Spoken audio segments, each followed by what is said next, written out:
Hey guys, welcome back to the weekly Shlog with Highland Cycles. I'm Morgan, there's Leia. Angry Zach is at the shop doing stuff, making bikes better. Starting off this Shlog a little bit different than normal. I'm obviously in the van and I am headed somewhere to pick up something awesome. So leave a comment below on what you think it might be. Obviously you're going to find out before the end of the video, but yeah. Comment below what you think the surprise might be that we're picking up. Very excited about this. I think you guys will be excited too. Should hopefully provide lots of information, fun content, and cool stuff. So if you guys are just joining us for the first time, the weekly Shlog is my personal vlog of shop life in Western Colorado at Highland Cycles, which is my little motorcycle shop. We're based in Montrose, Colorado. We try to teach people how to work on things, empower people to fix their own bike, because I don't want money to be the big barrier. I want people out riding dirt bikes, having fun, because I think dirt bikes make better people. Anyway, if that sounds awesome to you, then maybe go ahead and hit the subscribe button, click the little notification bell, so that you know when we do new videos. And let's get on with the weekly Shlog. Yeah!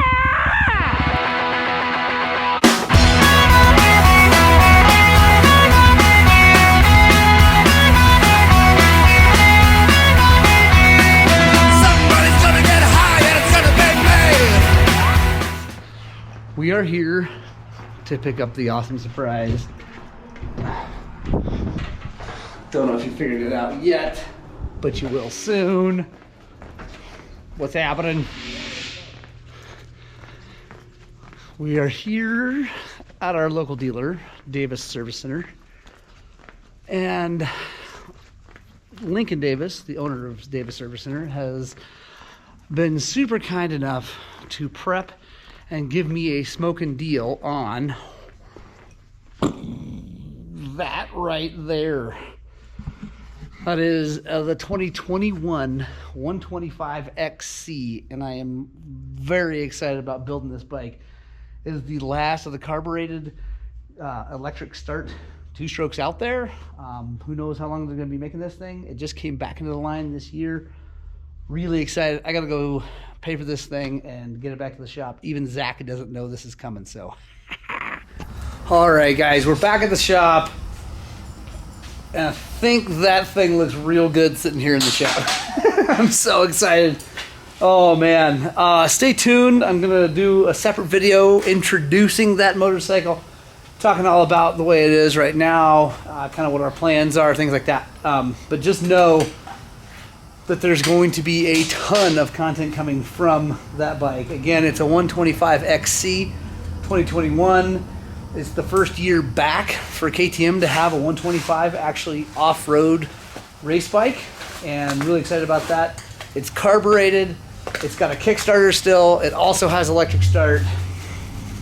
It may be the last of its breed. But anyway, really happy about that. Zach is going to ride wheelies on it later today. I'm going to get lots of film of that.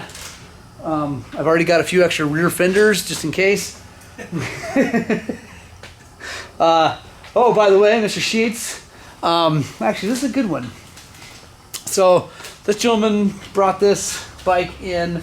It's a beautiful 18450 or 500? 500 EXC with obviously all the bells and whistles all over it. And he kept having his clutch go completely limp. It's got a recluse. Someone else installed it. He used it for a little while. It went limp. Took it back to them. They bled it. It's okay. Went limp again. Brought it to us, and we found. Let me see. Where's that part? Is it over here?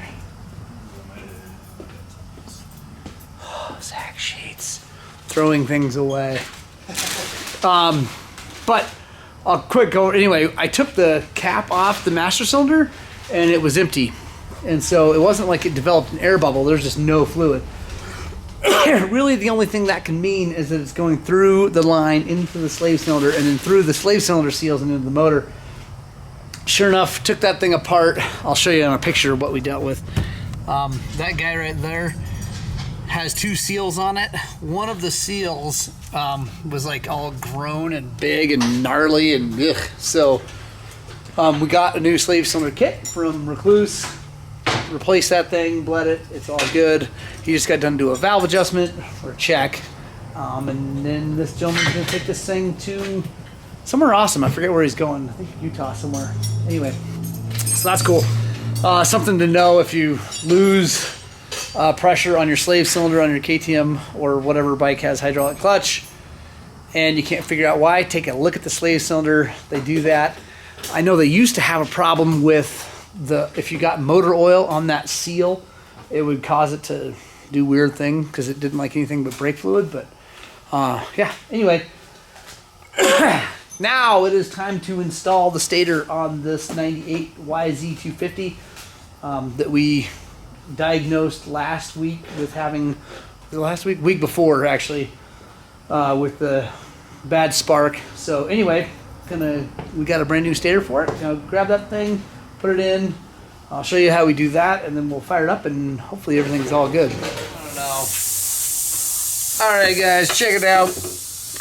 That's the old stator. That's the new one. It looks a lot nicer. Not nearly as much rust and everything on it. So I believe this is going to take care of our problem. Gonna go ahead and install this sucker and then try to fire this thing up. All right, guys, say hi to Kenny. So stator's in. Now, Kenny just actually asked, how do you know exactly where it goes? Because these slots are oval, so you can turn it. But if you look right there, there's a line on the stator and a mark in the case. You line that thing up. Now, they're oval because some people will like to tune their ignition. You can advance or retard the ignition just a little bit and actually change the characteristic of the way it runs. But I like to just leave it stock where it is, mainly because I just want to, I just want to run like a normal bike. And we're trying to also diagnose a problem with this weird detonation thing that it was doing. Also not wanting to start, so I just want to run it in the stock position and get it going, and then if he wants to tune it, make it a little more aggressive, a little less aggressive, he can do that later. So anyway, gonna put the cover back on, put the tank back on, and fire up. All right, guys, got the stator on, everything's bolted up, looks happy, gas is on. Gotta fight to turn the dumb choke on, which is silly about these electron carburetors, but anyway, gonna get that done. And then we're going to kick it, and hopefully we're all good to go.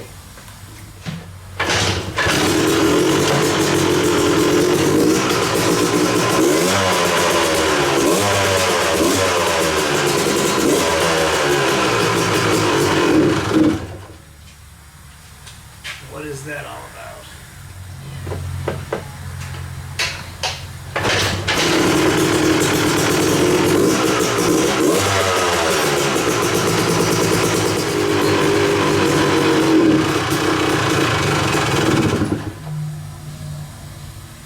Leaning out, man.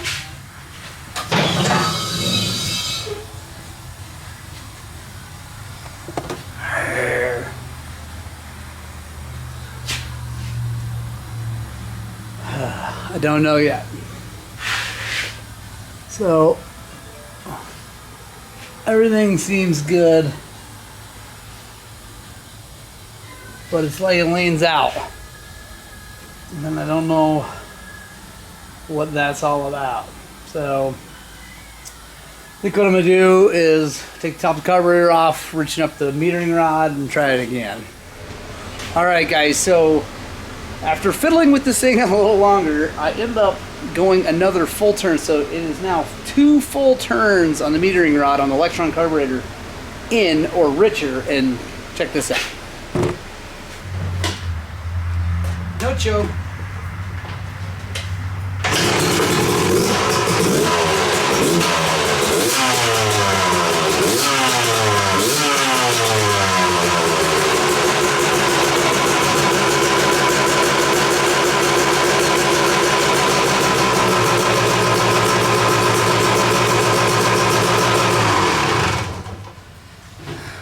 Probably fiddle with the idle just a little bit longer.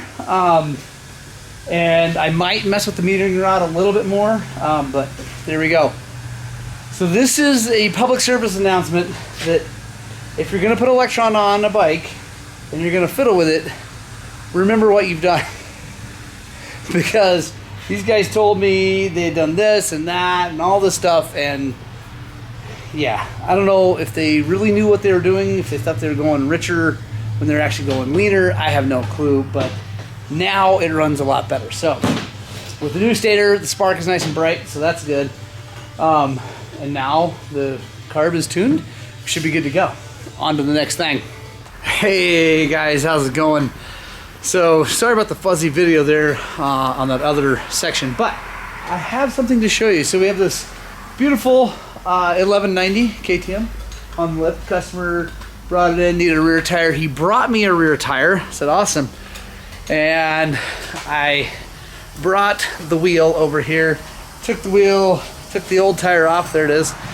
Definitely in need of a tire.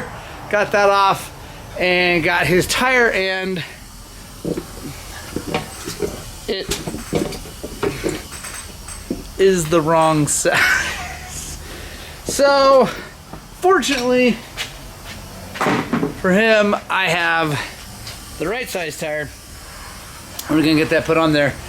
So this is a tip for you guys. You take your stuff into a shop to be worked on. Thank you very much. We thank you.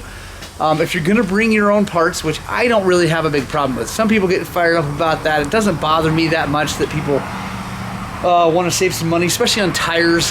There are deals to be had out there that I just can't match, and I don't mind doing it. But if you're gonna do it, please bring the right size.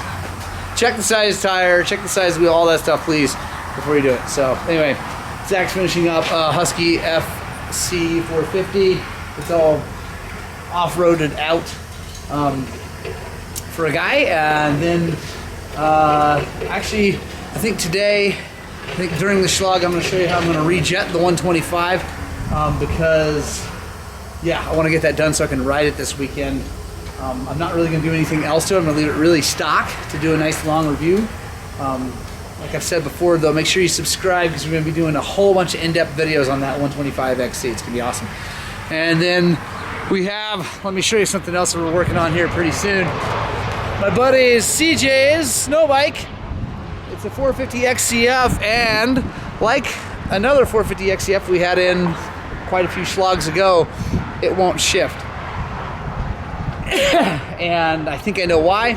So comment below, guys, if you think you know why that, if you remember watching the other Shlog where we had that situation.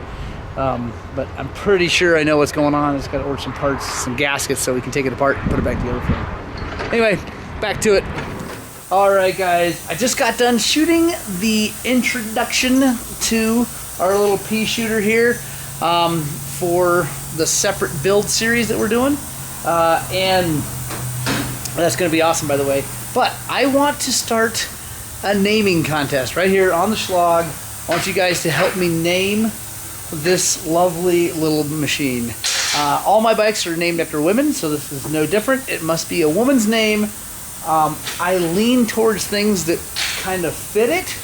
I don't know what that exactly means with this one, other than it's Austrian and it's petite. So anyway, if you guys want to help me name this thing, comment below what you think the name ought to be. And I think the first thing we're going to do right now, is jet it and get the carburetor sorted out. So I'm going to pull it up on the lift and we're going to get to work. Alright, start by engine mount off. Just makes everything easier to get to. Alright guys, so got the carburetor off. Like I said before, it's easiest just to loosen these subframe bolts, loosen these ones and cock it up, you know, take the pipe off. Anyway, way easier than trying to fight it out of there. But here we go. The dreaded Mikuni TMX. I don't think we're going to have too much of a problem, but we'll find out. It's TMX 38, just like that comes on the bigger bikes, or used to come on the bigger bikes. It does have the super weird needle in it. Let's see if we can... There we go. Yeah, it's got that crazy taper right there, which just goes from like kind of leanish to full rich. I think that To me, that's what the problem is. But all right, we got JD kit 17 to 20, 125 SX and 150 SX. I called them. This will work. I may have to fiddle with the actual main jets, but the needles are the same. So yeah, let's open this thing up and see what they recommend. So I like to go with the Racing Open Desert because that's a little richer, and rich is safe. So let's see, we're going to be 2 to 7,000 or 5 to 10. I'm going to go 5 to 10,000 because Montrose is right at like 6, and we don't go way up high, close to here. But as soon as the weather breaks and it's not winter anymore, we'll go up to 10,000 feet easy. So red needle, clip position, they're saying 4.5. Here, I'll just hold this up close. There we go. 4.5. So I'm gonna go probably, we'll just go to 4. Actually, you know what? I'm gonna go 3 because this is 8,000 feet and above. I always like my needles on the lean side, so I'm gonna go red needle 3. I can always change it. It's not a big deal to change the needle position.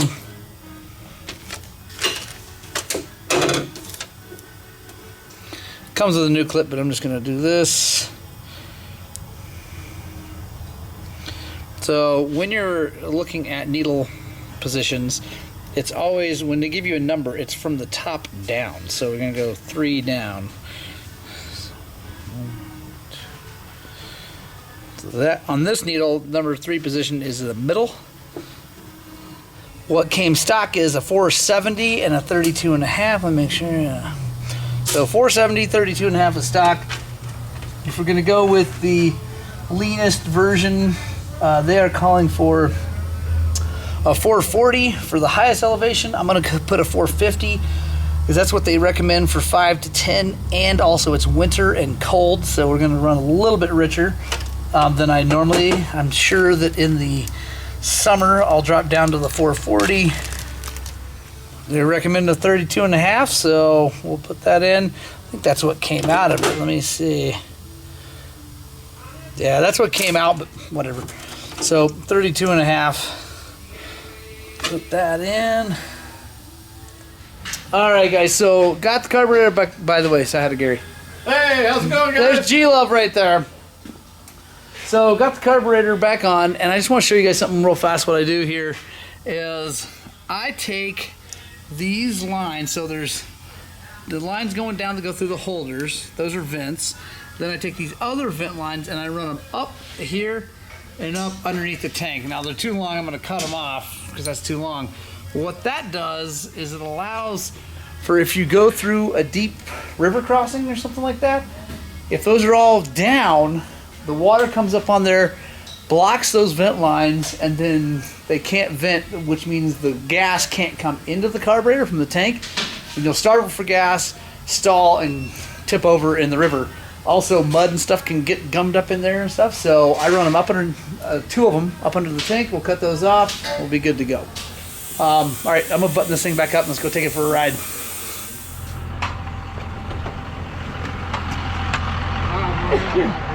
Right on, G-Love.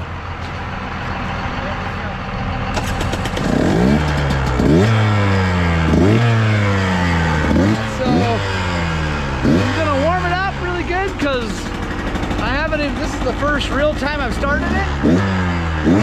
Make sure I get some heat in the radiators. And then we'll take it for a rip down the road, kind of feel how it is.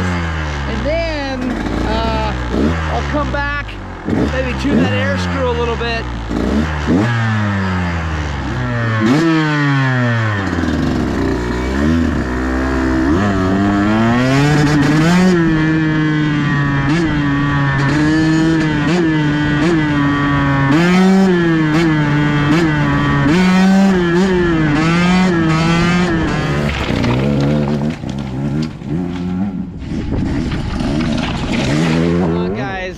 The bike feels really good. I think I may have made a mistake by leaning out that needle. I think it might be just a fuzz on the too lean side. So right on, guys. So I just got done jetting the KTM 125. I feel pretty good about it. Check out the full in-depth video on that. I put the JD kit in it, and it feels really good. I feel like it's kind of loading up a little bit. Maybe when you get going slow and then you whack it, it kind of like wants to clean out. So I may have to adjust the flow height. But anyway, make sure you check out that video. Should already be up here on the channel. But anyway, we are now working on a Ducati Scrambler, which is a pretty cool bike. I don't think these are very expensive. I don't really know what they're asking for these days. I mean, it's not super cheap, but it's also not like $25,000 Ducati fancy Italian stuff, but it's pretty cool. A little bit of learning for you guys. So the Ducati motor is not a V motor, V twin, it's an L twin. And if you take a look, you can see why.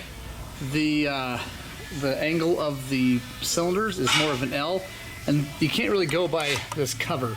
So you gotta look at the actual fins go in, and then basically a 90 degree they come up. So that's very classic Ducati L twin style. It definitely has the Desmo valve situation in it, which makes it kind of a pain to adjust valves on them. But it's kind of cool because the way it works is it's got a cam that opens the valves, like pushes them in, and then a cam that pulls them closed, and it doesn't rely on springs, which means you can run a much higher RPM without valves floating, which is pretty cool. That's one of the kind of cool things about Ducatis. All we're doing is putting tires on it, putting these Pirelli Rally STRs on there. He's clearly gotten all the new out of this one. So we're gonna get this done. We'll move on to the next thing. Mr. Sheets is battling. There's Jay-Z! Mr. Sheets is rebuilding this 300, putting a crank and everything in it. And right now he's attempting to get that out.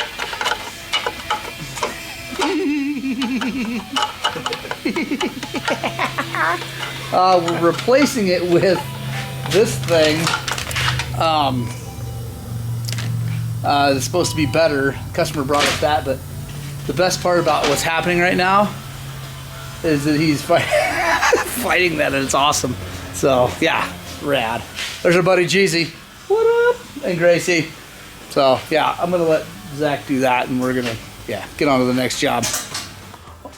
All right, guys. So it's Saturday, and this time of year that means that I just got done with Dawn Patrol. Went up and rode the 125XC for the first time, actually riding it out in its natural habitat, our desert. And I can say that it is absolutely brilliant. It is such a fun bike to ride. It feels like a bicycle with a big motor in it, and it is just rad. My buddy Foxy Bibbs was out with me. He rode it. He actually crashed the crap out of it. Foxy did some damages to the, he even got the back fender too, all in one crash. I'm just happy that I wasn't the first guy to crash it. So that's awesome. I feel really good about the way it's running. If you guys haven't checked out the jetting video, I'll put a card right up here. But I jetted the bike. I've actually been fiddling with it a little bit more. I've changed what I put in it during that video, and I'm going to change one more thing right now. I feel like it's just a little bit rich on the bottom. It's kind of stuttery, and I think I can lean the pilot out, and that'll make that a little bit better. So I'm going to do that right now. I'm going to check the spark plug and everything like that. So join me here on the Shlog. We'll kind of dig in and see what the plug looks like and all that. So it looks pretty good, really. I spent most of the time in the video up on the pipe. At least I tried to. I don't know about most, but some. So it looks pretty good, at least what the main jet's going to do. But I think I can lean that pilot out and make it a little bit better. So these are pilot jets, and the one that JD recommends is a 32.5. I'm going to go down to a 30. And yeah, see if that cleans it up a little bit.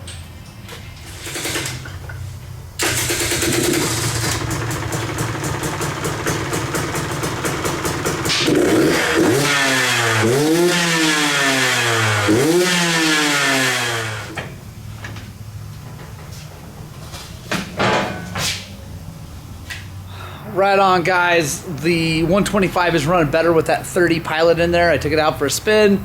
Just here in the parking lot, it felt a lot better. I think it's going to be a little bit cleaner. It's just a little bit sputtery every now and then, but other than that, it's running really good. That's the end of the week, end of the Shlog, guys. Thank you so much for joining us. I hope that was informative. I hope you had fun. Stay tuned. There's going to be a ton more content coming on the 125 as we get it all decked out. We got a whole bunch of parts coming for it this coming week, so make sure you stick around. Hit that subscribe button so you don't miss any of those, because I got a bunch of cool guy parts coming from all of our sponsors. So, and then I'm going to race it March 6th, so that's coming up very soon. I'm going to take it down to San Manuel, Arizona, and see how we do.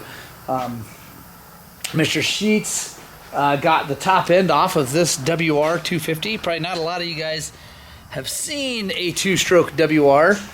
Well, I say that, I don't know, there's a bunch of old guys watching this channel, but you young guys probably haven't seen any of them. They quit making them quite a while ago. And we got the bottom end back in the KTM 300, but we ended up with an interesting situation. This is the counterbalancer shaft, and when we went to remove it from the cases, before we split the cases, the gear was really tight on that shaft, and when Zach put the bolt back into that hole and then just tapped on it to get it to free up, there's a Woodruff key in there. Anyway, the keys it ended up breaking tiny little pieces off of both the shaft and the gear. So we ordered those. Those will be here next week and get that thing done. Yeah, anyway, hope you guys like that. I hope you guys get out, spread the gospel of two wheels, and as always, I desperately hope that what we're doing here at Highland Cycles is inspiring you guys to work on and get out and ride your dirt bikes!